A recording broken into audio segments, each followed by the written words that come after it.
All right, let me show you guys how to find the components of a force in a plane that's in 2 dimension. So look at something. A plane is just maybe something that is in 2 dimension or between 2 dimension, like this. This part is 1 dimension, this other part is the other second. This is called X, this is called Y.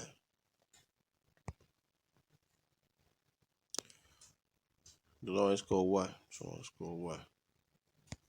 The other one is called Y. So you take care of that. So this X and the Y have opposite sign. This downside of Y is negative, while the upper side of Y is positive. So this one is actually, let me rewrite it again. This one is actually positive Y, while this side is negative Y. Take note of that. The same thing with X. Same thing with X. Same thing with X. This side is positive X. Positive X, while this other side is negative X. So any force going towards this any force going to the left hand side will be negative in S side. That is in the something like a S component. We call them component. Component means the amount of force going towards a particular direction. So S component now moving to the left is negative, to the right is positive. Y component to the downside is negative, to the upper side will be positive. That's the first you have to note. Very, very important. So a force can be in this form. A force can be this form. We can have a force in this place. We can also have a force in this place. We can also have a force in this place.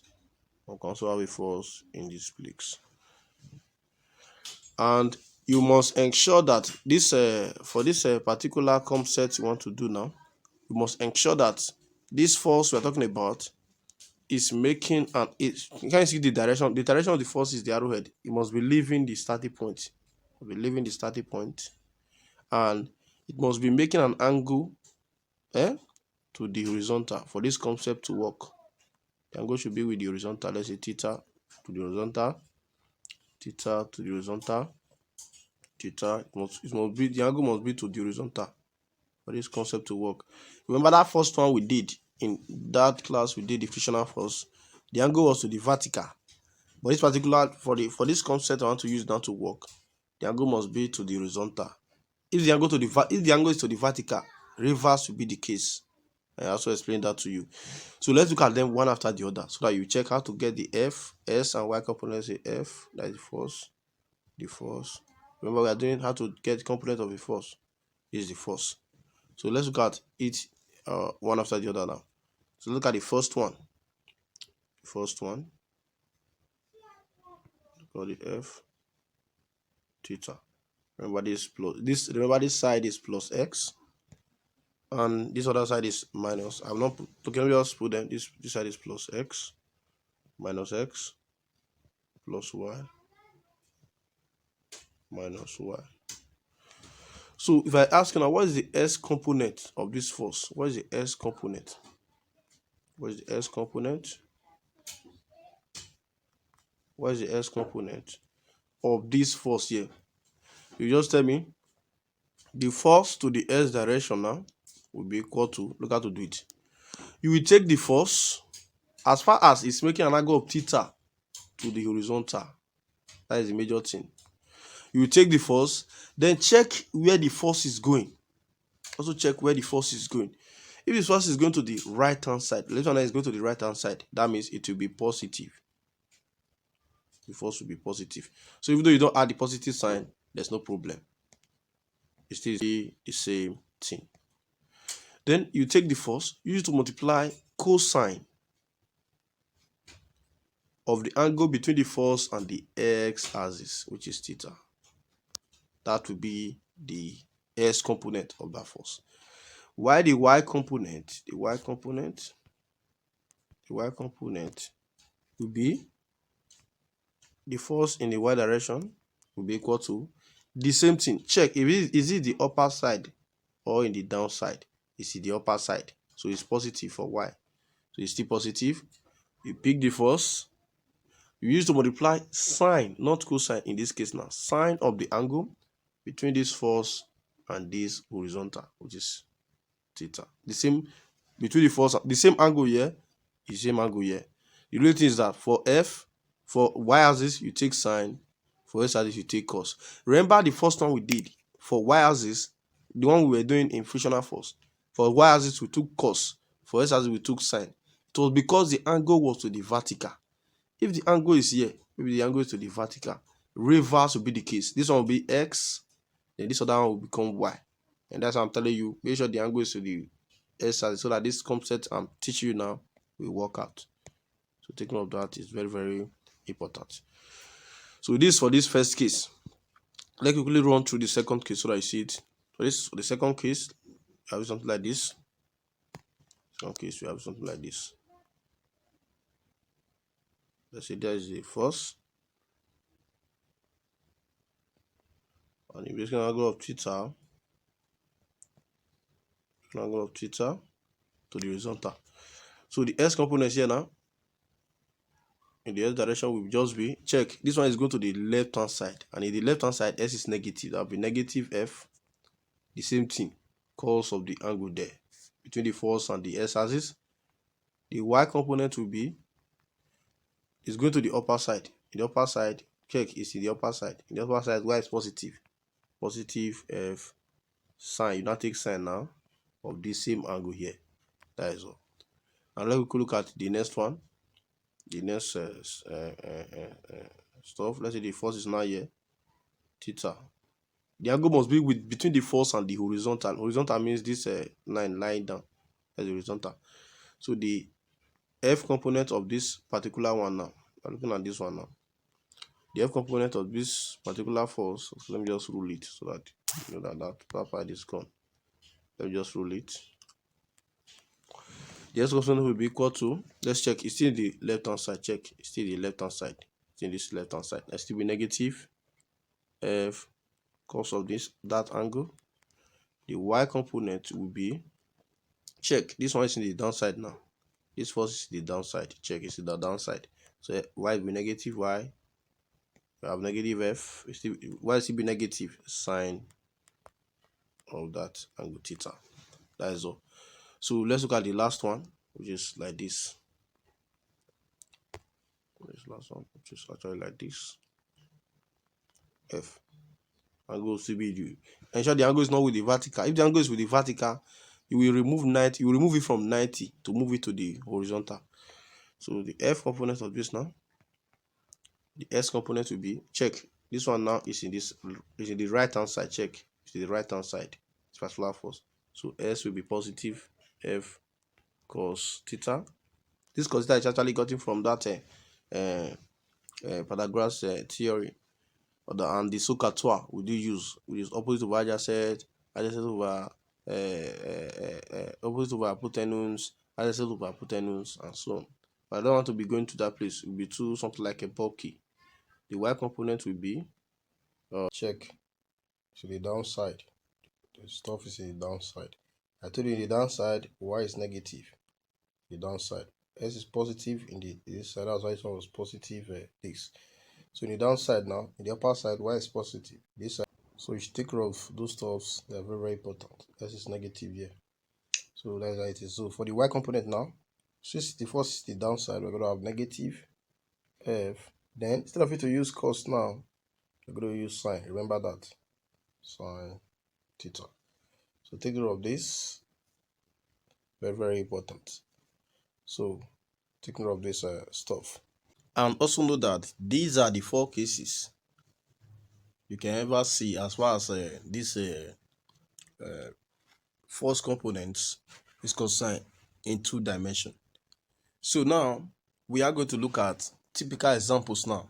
Typical examples to explain everything we have been doing since. So now let's say we want to check the components of this force here. Let's say you have a question like this. You have a question of this nature. They say here is 10 newtons. And here is 30 degrees. And they say find the components of this force. This one is horizontal. Not my drawing.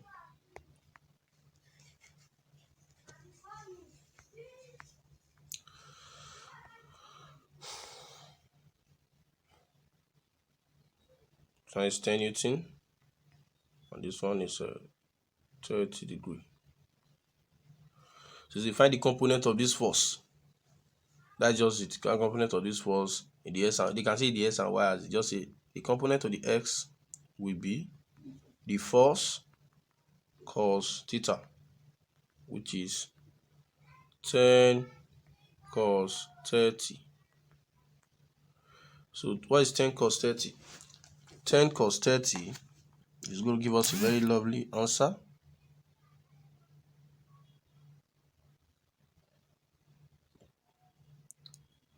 Ten cos 30. So that's 5√2. That's 5√3 newtons. Or in decimal, you have 8.66. In decimal you have 8.66 newtons. Then the y component, let me just do this y component here. The y component will be the force 10 sine 30. Sine 30 now. So that'll give us, what is 10 sine 30? Sine 30. That'll give us 5 newtons. So please take note of that. It's very, very, very important. So this, the y component of that question now, the y component is 5 newtons. The s component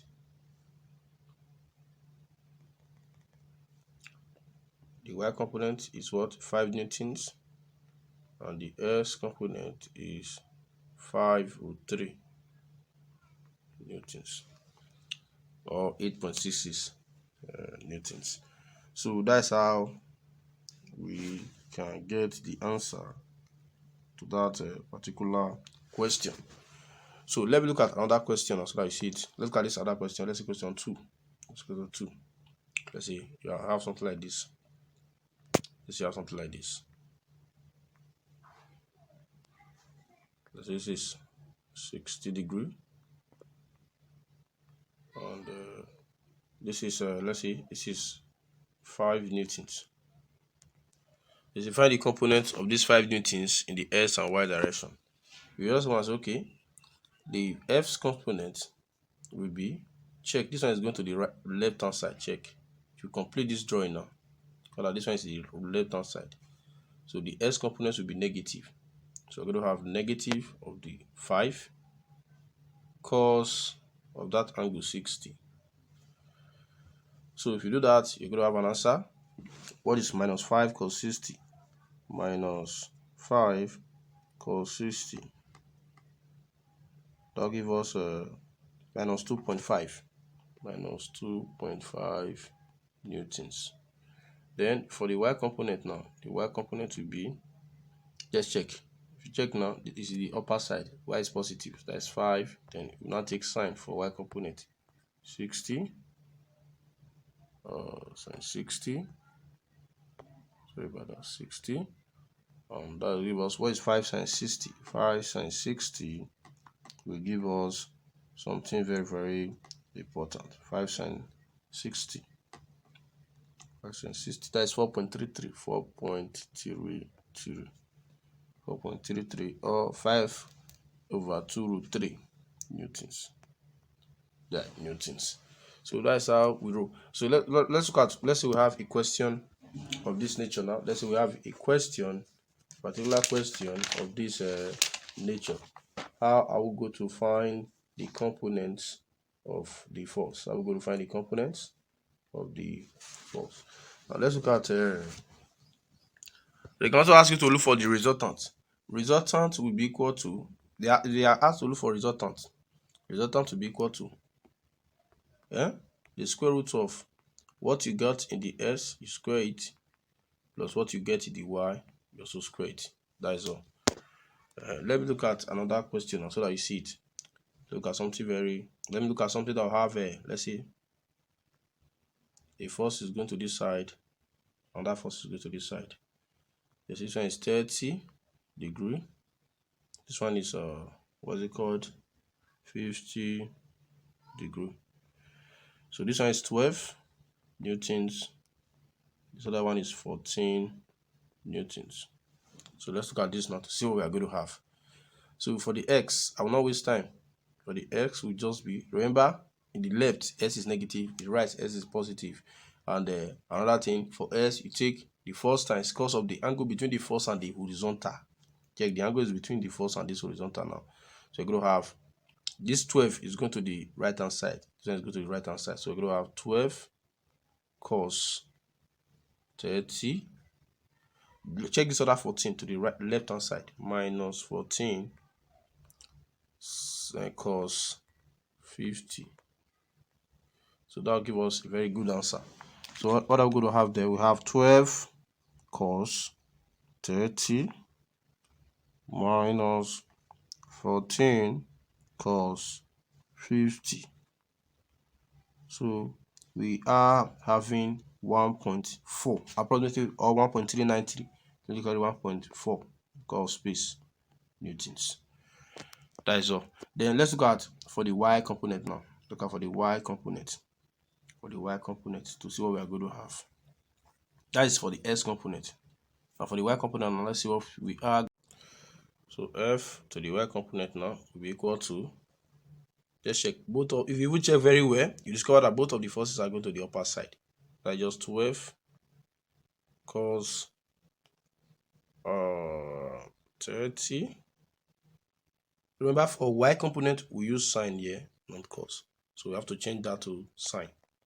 So I just did that so that you'll be able to follow. You have 12 for y component now. We have 12. We use sine, but the angle is still the same thing. 30. Then plus. Remember, both of them are going to the upper side. So both of them will be positive. 14 sine 50. So that gives us, what is 12 cos 30? We have 12 sine 30 plus 14 sine 40 sine 50. We have 16.72. So let's just call it 16.7 newtons. So the s component, for s component we had 1.4 newtons. For y component we have 16.7 newtons. Now what about if you are asked to look for resultant? Remember, for s component we have 1.4 newtons. For y component we had 16.7 newtons. Now that's why if you ask to look for resultant, the resultant will be, square root of the s component, which is 1.4, then you square it, plus the y component, which is 16.7, you also square it. Square root will cover everything though. So if you find the square root of, this is square root of 1.4 squared plus 16.7 squared plus 3.7 squared, that will give us 1.4 squared plus 2.7 squared is 16.76. Now 16.76 newton, approximately 16.8 newtons. So that's how to calculate resultant. So I just quickly did that. So I've showed you how to calculate component of a force and resultant of a force. So please ensure you are able to do things of this nature if they are if you see them anywhere in the, maybe in the exam. Let's also look at this. Let's look at this question. Let's look at this. Let's say we have something like this. Let's say we have a diagram like this. Then we have 4 newtons going to this side. We have 9 newtons go downward. 9 newtons going to this side. We have 10 newtons go to this side. How do you resolve something like this? You have 10 newtons go to this side. How do you resolve? Let's say we have X, arrow, Q, P. How do you resolve something like this? So look how to do it. If we check now, this is horizontal line, this is also horizontal line. So in terms of forces, they are acting along the same place. Something like they are both in the same what's it called, line of action. This one is horizontal, this one is horizontal. But check, this one is moving to this side, while this other one is moving to this side. So anyone going to the left will be positive, negative. Anyone go to the right will be positive. But anything that is moving in the horizontal direction, there will not be y component for that force. Take note of that. Any force moving along the horizontal component, something that is moving along the horizontal, anything moving along horizontal, there is no y component for that force. Any force moving along the vertical, there is no s component for that force. Also take note of that. So look how to just do this one now. It's a very simple thing. Look how to do it. You just come and say, okay, at it. S component will be equal to, you will check those moving in the horizontal or in the s axis, which is this and this. This one is going to the right. Check, it's going to the right. It's going to the right. That is plus 10. Don't multiply with any angle because it's already moving along the s axis. Don't forget about, there's no angle there. It's along the s axis. This one is also along s axis. Check, along horizontal, but moving backward, going backward to the left. That is minus. That will be minus 4.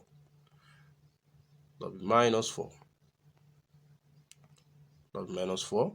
10 minus 4 is equal to what? 6 newtons. So this is the s component. Now for the y component,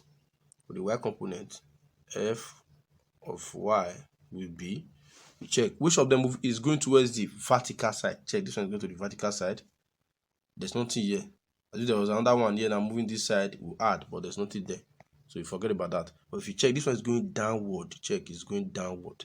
So that will be minus. That one is very important. 9 newtons. That is the y component. There's no other force going to the vertical direction there. So in this case now, our s component is equals to 6 newtons, while our y component is equals to minus 9 newtons. That's how to do this stuff. Please take note of that. It's very, very, very, very important. Then, if I now ask what is the resultant, the resultant will be equal to the square root of c squared plus, don't add this sign when you're looking for resultant. No, you don't do that. Just take plus the value, which is the magnitude only, and you square it. Because even though you take the sign and square it, the sign will turn to plus again. So there's no need of taking the sign so that you don't make a mistake. So when you are calculating for resultant, don't use signs. Use plus throughout. And take note of that. It's very, very important. So if you do this very well, 9 squared. If you do very well, let's say the square root of c squared plus 9 squared, it will be equal to 10.82 newtons. That will be the resultant. This is the s component, this is the y component, this is the resultant. So let me do one more. Let me just do one more so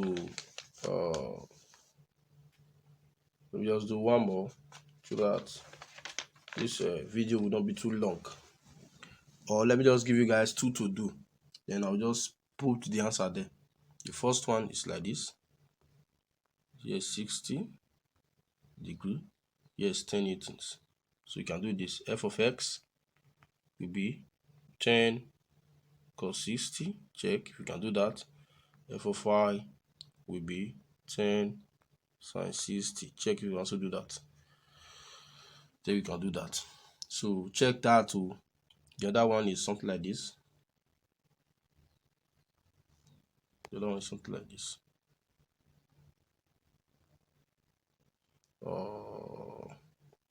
The angle is 30 degree. 30 degree. And yes, 12 newtons. Check you can do this with s component. F of x will be minus 12 cos 30. So it'll be equal to what? Then the y component will be 12 sine 30. So you can also do that. Just solve them and get the answer out. Then let's say we have something like this. So we have 20 degree, 2 newtons. F of x will be 2 cos 20. F of y will be minus 2 sine 20. So that f of x, now if you do it, you're going to have, you see, 2 cos 20 is 1.9, approximately 1.9 newtons. Then f of y is minus 2 sine 20. 2 sine 20, that's 0.7, approximately 0.7 newtons. So check if you can do this. Check if you can do this. Very, very important. So thank you. God bless you all.